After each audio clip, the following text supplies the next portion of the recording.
Okay everyone, welcome back to Potted Living, where we teach you how to grow all kinds of fruits and vegetables in pots on your balcony or patio or wherever you may live.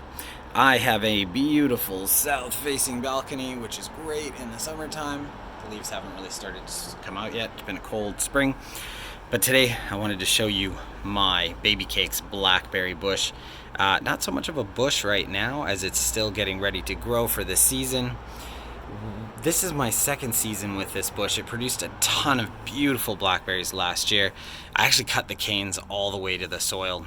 Not advisable. People are saying I'm not going to get any blackberries this year. I'm going to prove them wrong.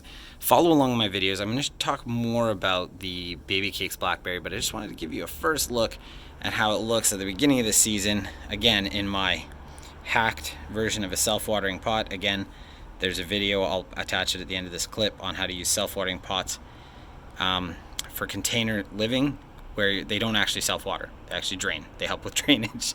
I've hacked them to do something different, but I'll leave a link at the end of the video. Yeah, anyway, quick overview of my Babycakes Blackberry. Big, beautiful blackberries coming this season. I'll keep you posted. Stay tuned. Have fun.